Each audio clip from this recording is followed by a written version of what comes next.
if we look at you like right here and maybe right here, I'd be like, dude, that's fantastic. Your positioning at the most important, crucialest piece in the entire delivery is exceptional.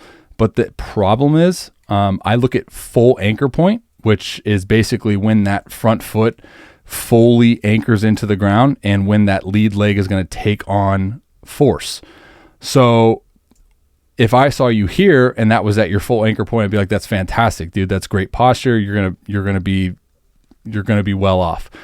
But you have probably 2 more frames until you fully get down to anchor, right? And you can see that by the way your calf contracts and your knee stops kind of going forward.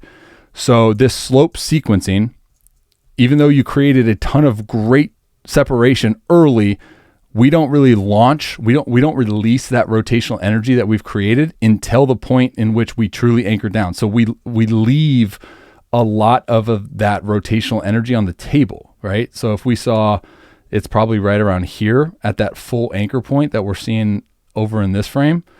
So you can see that your shoulder and hip starts to move together. And now that's going to happen, but we want to make sure that they don't start to release until we've truly anchored down. And now this is the beautiful part, is because I see it as a slope sequencing issue due to the drive leg unauthentic stability. You're going to be like, whoa, dude, you're saying a lot of words that I don't really know what they mean. Drive leg unauthentic versus authentic stability is basically the ownership of one's single leg strength capacity. And I've struggled with this for a long time as well, where like when you do a long toss and you slam that drive leg into the ground, you create this external sense of stability. So when you slam that foot into the ground, like we see here in this picture, all of a sudden now your drive leg stabilizes, you corkscrew that rear hip, and watch this drive leg go to work. And now the internal rotation of the hip is going to go in time with the elbow retracting. And now you have this front foot opening up, rotating into front foot strike, boom. And see, now you're at full anchor point on a flat ground, and look how beautiful we are in terms of the positioning, the alignment, the timing, the posture.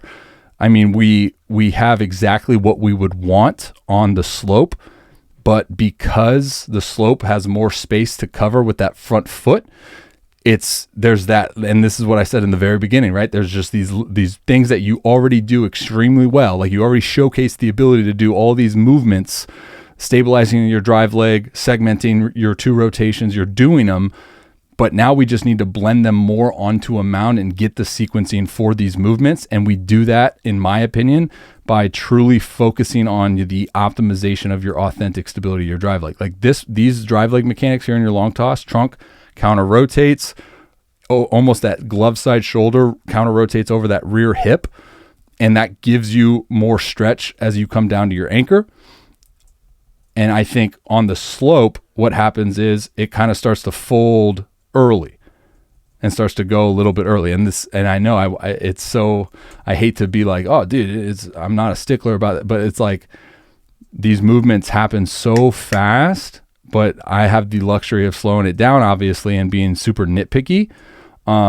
So that's what's happening to me, in my opinion. That's what's happening to you, in my opinion, is like you're super close.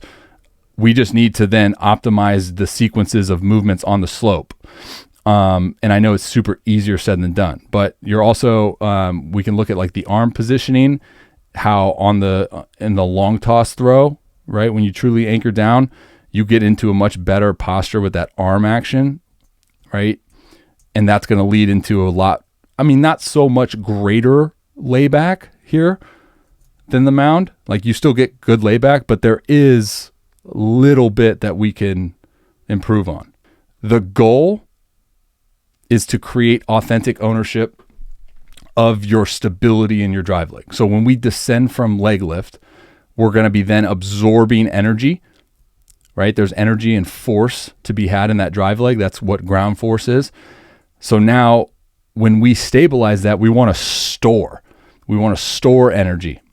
And you see like the vertical shin, the hip hinge, but this is exactly what Stroman does exceptionally well, is he stores that, which is also then going to be kind of his delaying, if you will, mechanism for then optimizing the timing of when his hips rotate and his arm retracts. So then now, boom, you anchor him down, and it's the same thing that we're trying to create. Hips into rotation, trunk's going to be neutral, arms in a good position to be leveraged as we then initiate our trunk rotation. All these things happen, and then I didn't even mention the lead leg block for you, and that's kind of something that is another byproduct, and it's a pretty good indication of how I can screen something like this being broken down. Is you're not putting your pelvis and your femur of your lead leg in the best position, in the best posture, alignment, whatever wordage you want to use, to then block all that forward energy we've created, and then have that sent up the chain. So you see when you come down to your anchor, that knee never really truly stops. And you see like what, if you are familiar with like a clawback term, it's when this lead leg, this hip kind of starts to go backwards, and that's where you create like the C, which, let's see, you do it in long toss. You do it exceptionally well in your long toss. Right? So boom, anchor down, knee flexion. And now as we start to rotate, boom, we're in a block phase. So the knee stops, like there's no valgus, there's no forward movement anymore, because we've anchored, and now it's like the cars, the crash dummy in the cars, right? You're going so fast into a immovable object, and then boom, they go flying out. And if that immovable object were to move just a little bit, they're not going to fly as far. And compared to like not being moved at all. All right, dudes, Robby Rowe here. Thank you for watching that video. If you're interested in booking your own mechanical analysis, you can click that link right there. Also tell you a little bit about the service and what it entails. Hit that link right there. Subscribe, please. You can also check out that video right there, which is related to the video that you just watched, if you want to get some more context on that. All right, guys. Much love. God bless. Till next time. See ya. Strike three! You're out!